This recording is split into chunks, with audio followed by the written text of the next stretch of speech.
Lijep pozdrav slušateljstvo Euforije, gledatelji i gledateljice. Evo imamo jednu posebnu emisiju, inače se naša emisija zove Novosti i savjeti. Pružamo priliku talentiranim ljudima i nama je velika čast danas ugostiti posebnu gošću. Pa evo za početak, predstavite se.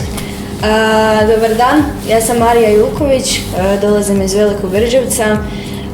Inače sam umjetnik i jako dugi niz godina se bavim slikanjem, crtanjem i bilo kakvom vrstom umjetnosti. Pa evo, kao što ste mogli čuti, talentirana slikarica, vjerovali vi ili ne, ima samo 15 godina i zato se meni čini da je to posebnost, pogotovo sa ovakvim lijepim slikama, a o slikama ćemo malo kasnije, nego ćemo postaviti prvo pitanje, pa možemo na ti, ako nije problem, možeš i ti meni postaviti na ti da se osjećaš opušteno. Jel imaš tremu? Malo, ali proći ćemo i to. Proći će. Pa evo, da ti postavim pitanje, kako si otkrila talent za slikanje? Pa evo, ja se slikanjem bavim zapravo, bila ja tog svjesna ili ne, od malena, od jako male dobi i uvijek sjećam se priča od roditelja, uvijek sam ja nešto radila, uvijek su ruke negdje išle, da li je to bilo crtanje ili nekakvo šaranje, zapaskivanje boja, uvijek je nešto bilo, uvijek je bilo neke akcije. Što se tiče toga i evo, zahvaljujući mom starijem bratu, ja sam u međuvremenu u 4. razredu krenula na tečajeve. Znači ti si počela i na tečaju i otkrila si svoj talent na tečaju. Da. Pa dobro, može neko ići na tečaj, ako nema talent, ništa mu neće pomoći taj tečaj, jel tako? Znači, pratiš YouTube lekcije, čitaš knjige vezano za slikarstvo, jer smo vidjeli različite tehnike i što mi je fascinantno, evo ti imaš stvarno 15 godina i naučila si neke stvari što i u tvoj, recimo ljudi u mojoj dobi pa ne znaju, a ti znaš. Pa evo ja ko svoju nekakvu, ne znam, ajmo to nazvati edukacijom o tome šta ja radim, ne koristim se knjigama toliko često ili nekakvim videima. Recimo imam jednu sliku koja je napravljena na uzoru ovoga Bob Rossa. On je poznat po svojim tutorijalima, vodite korak po korak, lijepo stvarno objasni. Mislim da je to zapravo stvarno ok, to za bilo koga ko hoće početi nešto tako raditi, ali evo ja osobno za jako puno tehnika s kojima radim sam naučila od svog profesora u galeriji. I on me je zapravo proveo kroz sve to. Kako se zove profesor, da ga spomenemo? Miroslav Brletić. Evo. Profesor Brletić, da. Evo idemo sa sljedećim pitanjem, pa možeš li mi opisati kako izgleda tvoj proces stvaranja, dakle dolazi inspiracija za tvoje radove? Recimo vidjeli smo neke poznate slike od poznatih autora da se slikala, pa možeš malo nešto za naše slušatelje i gledatelje reći opširnije. Pa inspiracija za moje slike većinom dolazi iz koliko se to meni često puta zapravo i ne sviđa tuđih dijela. Ja često puta vadim inspiraciju iz nekih već postojećih slika, ali uvijek volim dodati nešto svoje. Ako radim nešto originalno, onda to većinom poteče iz mojih osjećaja, iz mojeg raspoloženja u tom trenutku. Često to bude sjednem, poslušam pjesmu, pa je to iz pjesme napravim sliku. A koje motive najviše voliš slikati? Imaš neku temu ili posebnu privlačnost? Što te inspirira? Pa ja najviše radim, zapravo volim jako raditi pejzaže i prirodu, jer mislim da s prirodom nikad ne možeš biti u krivu. Jer šta god napraviš, to je nekako stvorenje, to je nešto što jednostavno je tu i šta god ti napraviš ne možeš suzbiti taj kriterij da ona postoji, da to, nema šanse da to negdje u nekom svijetu ne postoji. Isto volim raditi nekakve recimo portrete ljudi, recimo poznatih osoba, nekih koje ja volim, pjevača. Znam često zapravo i sebe nacrtat, naslikat, eto to je. Većinom se baziram na čovjeku i prirodi. emocije. Da, da. Jako lijepo. A evo, naslikala se sliku za naša radio Euforiju. Evo, zbilja ti zahvaljujem od srca, stvarno divno djelo. Evo, kao što možete vidjeti, slušateljstvo i gledatelji, ovo je stvarno prekrasno. A evo i vaši radovi sad prolaze, evo, tvoji radovi, ja se ispričavam. Pa evo, možeš li mi nešto reći o toj slici, što te inspiriralo? I stvarno ti zahvaljujem od srca, hvala. Nema na čemu. I drugi put, nadam se da će biti još puno suradnje. Evo, od mene za ovu sliku zapravo ja sam bila jako izgubljena. Nisam znala točno što da napravim i to je stvarno bilo ono, kako bi se reklo, zadnja minuta slika. Ja sam to radila... Last minute. Da, last minute, totally, ono, udri. Bila sam ono, kužiš, ono, ležiš sam u svojoj onoj glavi i ja si, ono, mislim, Marija, ti moraš nešto napraviti, za to neće se samo krenut. I krenula sam skicirati, kao što inače radim za svaku sliku i nikak to nije bilo dobro. U tom cijelom procesu ja si razmišljam, Marija je rekla, sad si moraš ići pustim si Euforiju. Pustila sam si Euforiju, 10 minuta sam sjela i slušala i sad šta ti dođe ono, u glavu kroz tih 10 minuta, kakav osjećaj dobivaš iz njihove atmosfere, glazbe. I onda sam znala da treba biti nešto ono šaroliko, nešto što upada u oči i što jednostavno diže atmosferu ti dok to vidiš. Recimo ovi potezi koji se vide horizontalni, to je sasvim slučajno nastalo dok sam prvi put, one počasne gosti koji su prvi vidjeli sliku, moja mama i tata, moji najveći podržavatelji, pokazala sam mami sliku i rekla je, Marija, to ti stvarno izgleda kao grad. I onda je meni sve bilo jasno, ništa nije bilo slučajno i evo, rekao, stvarno Euforija kao jedan online radio kojeg stvarno, evo, voljela bi da sluša veća publika, pa možda i cijeli grad, cijela jedna populacija sretnih i veselih ljudi. Evo, to je bila neka inspiracija za tu sliku. Evo, hvala lijepo na ovim divnim riječima, zaista si me iznenadila. Evo, nemam riječi, stvarno, evo, hvala.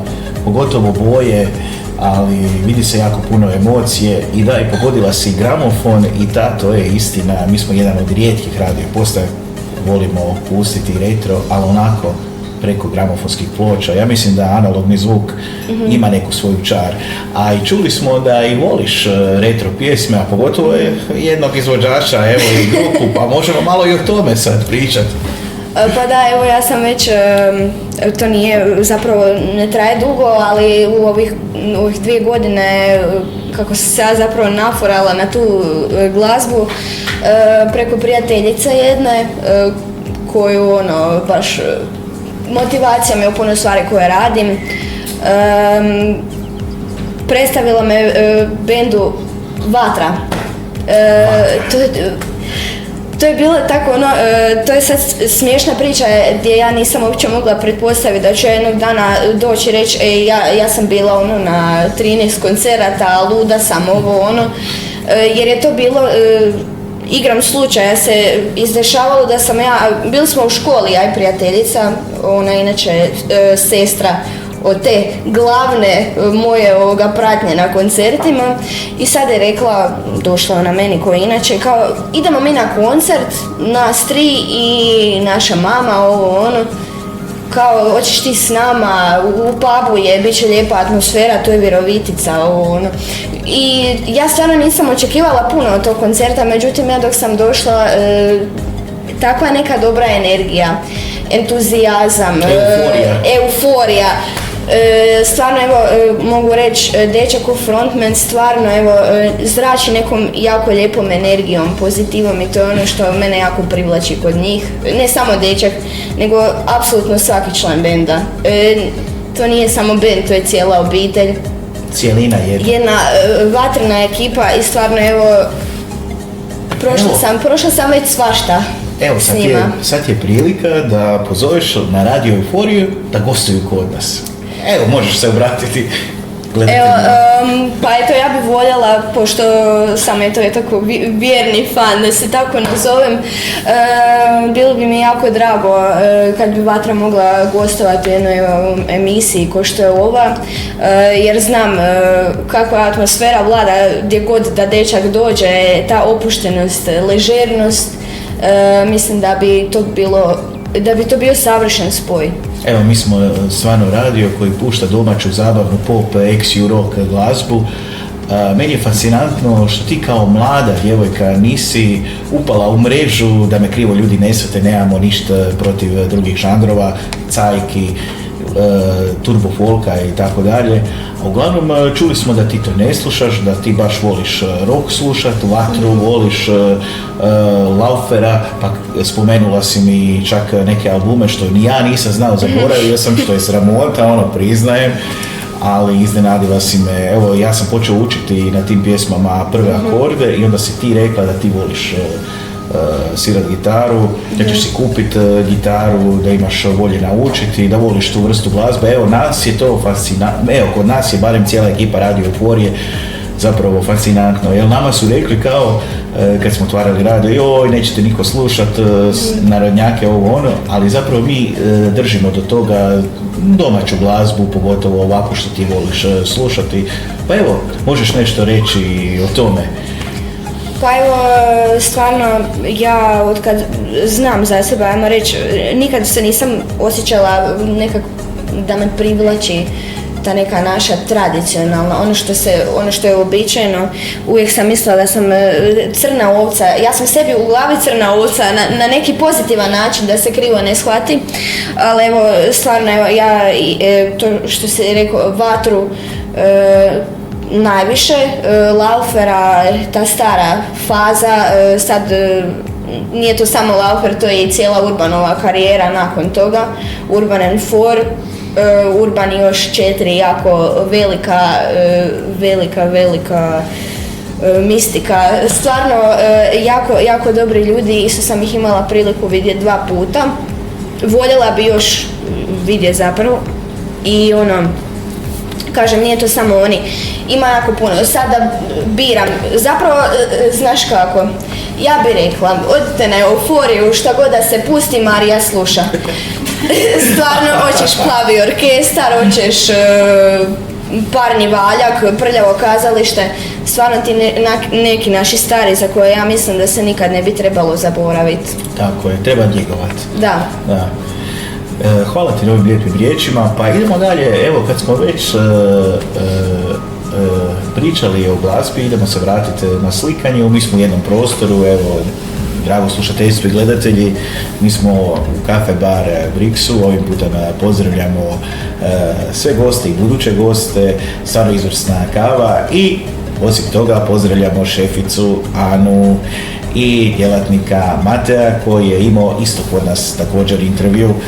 Pa evo, mi smo inače stalni gosti, zato smo se i upoznali i onda smo odlučili napraviti intervju. Tako je. A evo, ja ću reći nešto gledateljima i slušateljima o čemu se zapravo radi. Prvo sam primijetio slike, novo otvoreni kafić, osjeti se neka pozitiva i ozračje. I onda sam primijetio slike i onda, gdje je to kupila Ana? Gdje je to kupila Ana tu sliku? I tako, gdje je kupila, djevojka pije tu kavu, kaže ja sam to naslikala. I eto, napravili smo intervju. Pa idemo malo pričati baš o slici, evo možemo spustiti Euforiju, neće pobjeći nigdje. Evo, ova prekrasna slika, vino. Stvarno, evo, ljudi moji, možete se uvjeriti kako prekrasno izgleda. Pa možeš nešto reći, evo, za kafić si napravila sliku za šeficu Anu. Evo, možeš malo. Pa evo ta slika, koji jako puno mojih slika, isto koji je ova je bila last minute slika, baš zadnja minuta kad te pukne. Jer mene većinom shvatila sam da jako dobro radim pod pritiskom i baš zadnja minuta kad treba stisnuti, onda najbolje zapravo uspijem. I takve lijepe kreacije zapravo i nastanu kad je meni to najmanje u glavi osvješteno da će biti tako. nemoj da profesori to čuju, vas mire to učiš u zadnjem trenu. Nije, tak se ispitima, stvarno kažem, ovo stvarno dolazi u obzir samo kad slikam. Čuli ste, dragi profesori, samo kad... Nije, stvarno nisam. Da. I onda sam ti ja došla, zadnja minuta, to je već bila zavrzlama, Marija, ćeš ti stići, Marija, ti imaš još 3 sata. Inače, pričala sam sa sestrom, koja je isto jako dobra prijateljica sa šeficom kafe bara Brixa.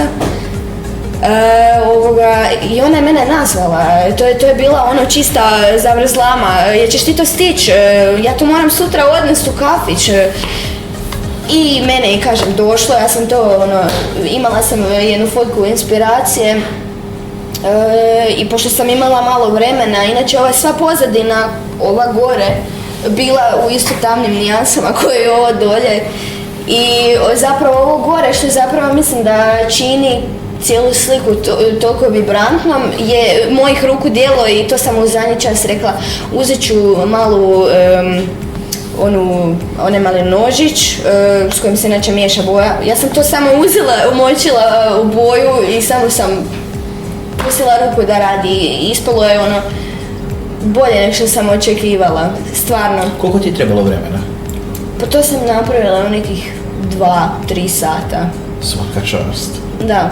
Svaka čast. Evo, čuli ste, dragi ljudi, umjetnica talentirana napravi za 2-3 sata. Odlično. Bravo, svaka čast. Evo, da te pitam, vi mladi imate uzore, pa da ja te pitam, osim vatre, neću to pitat, to smo već prošli, mi znamo da ti je uzor, ali što se tiče slikanja, tko ti je uzor? Pa evo ja recimo jako volim ne samo i slike nego i koliko se god to čudno činilo, Van Gogha, Vincenta, koliko god se možda ljudima činilo stereotipično kad gledaš na nekog čovjeka da je možda bio lud, odrzi si je uho, ali zapravo kad gledaš to je čovjek koji... Možda živi u krivom vremenu. To je čovjek kojem sam ja puno istraživala život, zapravo i procese kroz koje on prolazio dok je slikao i mene je to jako inspiriralo i zapravo volim se često voditi nekim njegovim motivima. Što kažem, pejzaž, on je isto bio jako velik ljubitelj prirode i slikanja pejzaža. Uz njega, evo mogu još spomenuti Clauda Moneta, volim njegovu nježnost i nježan prikaz prirode, koji je skroz suprotan Van Goghu, koji je sa svim svojim dijelima jako onako upadljiv i nastrojan prikazati nešto baš direktno. Monet bi ja rekla da je on više nekako iza i da se on svodi po neki skroz drugi oblak, ali evo volim i njega. A kad ne crtaš, što voliš raditi u slobodno vrijeme i imaš li neki drugi hobi osim slikanja? Pa evo ja u slobodno vrijeme ako ne slikam, većinom mislim o slikanju. Znaš, sjedneš, a uz to mišljenje često dođe i muzika, uzmem slušalice i često sam po 2-3 sata sama u svojem svijetu i slušam glazbu dok mi jednostavno ne dođe inspiracija za nešto naslikati, stvoriti.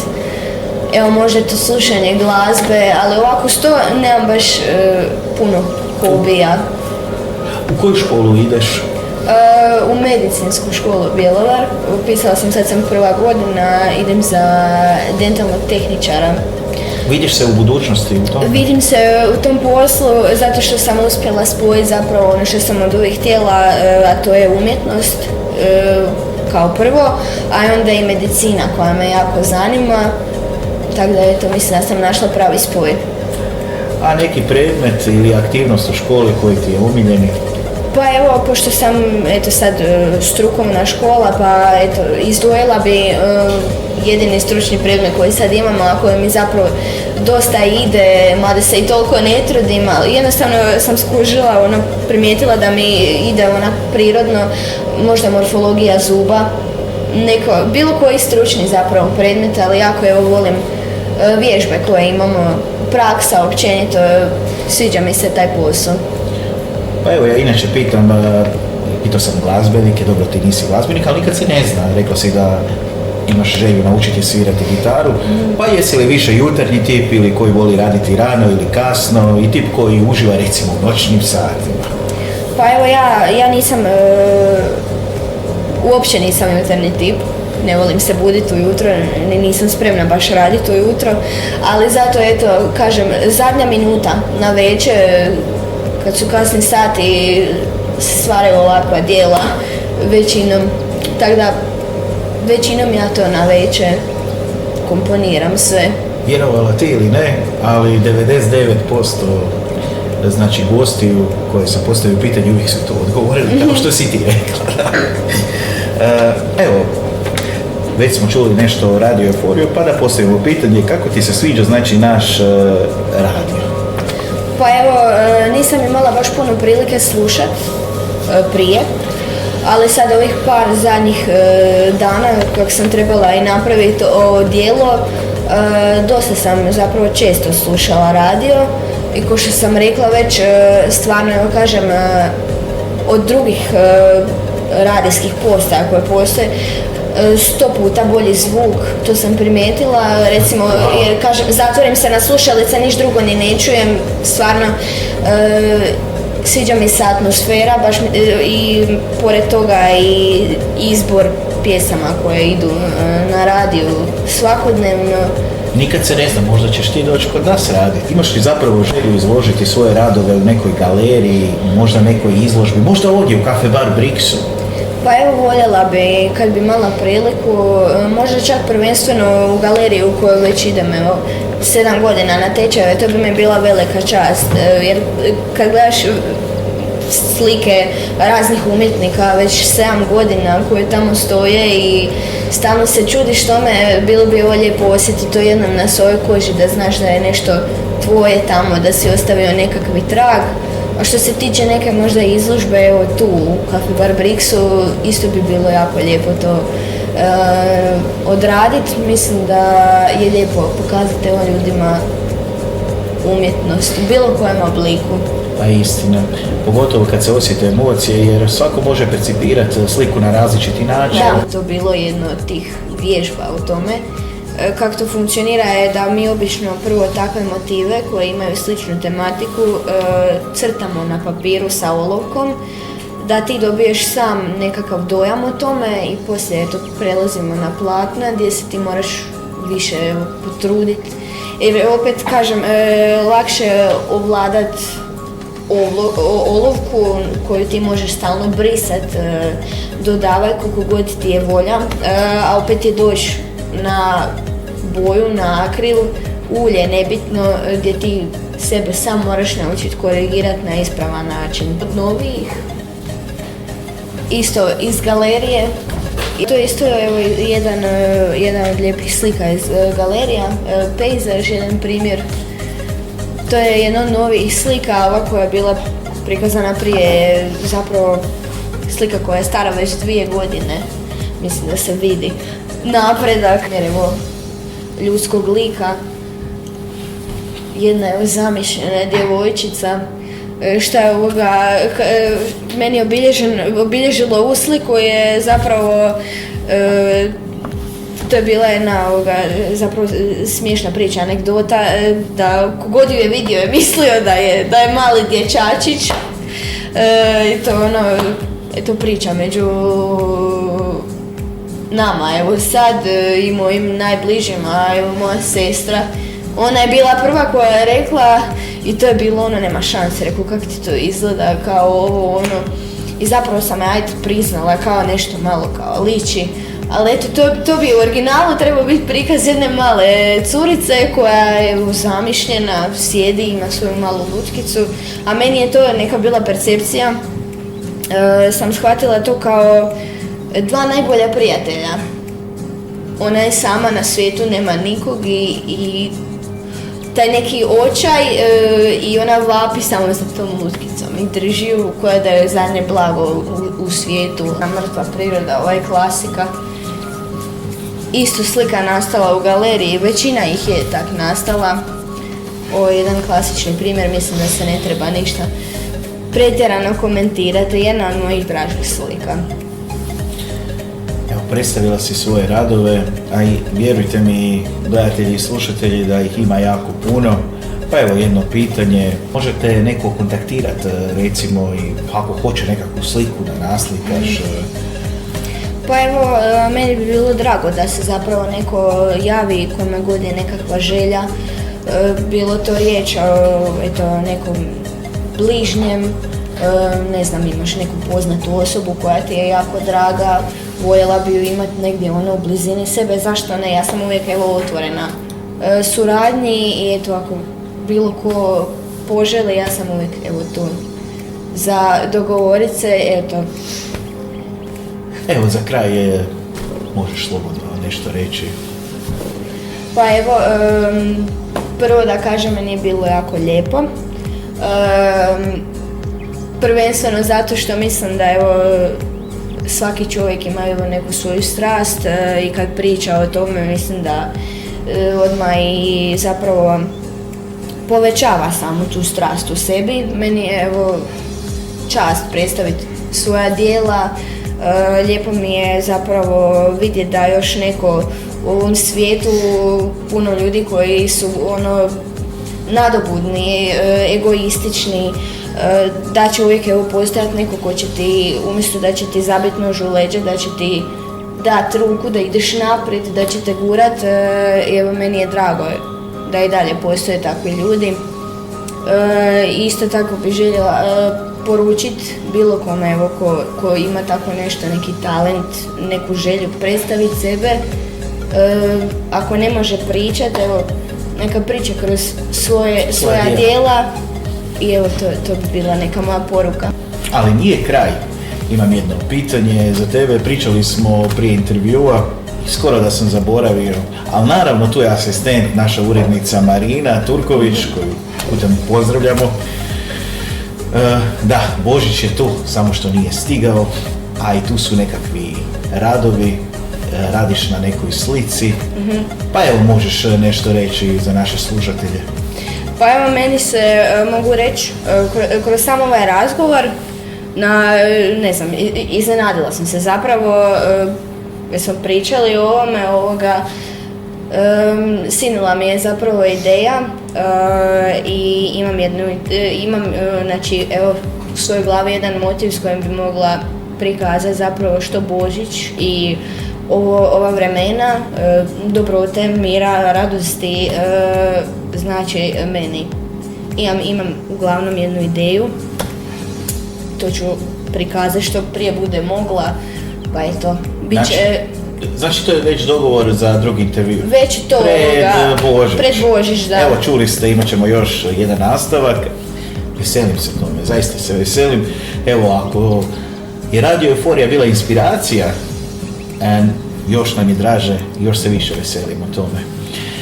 Evo, sad ćemo reći za kraj, sad slobodno reći za kraj. Meni je bilo jako lijepo. Drago mi je što ste me ovako lijepo primili, ugostili, što ste mi dali priliku da prikažem svoje radove, ono što ja jesam u principu, jer evo pričam kroz njih, a vidi se da i ovako volim pričat. To je upravo ono što sam htjela reći.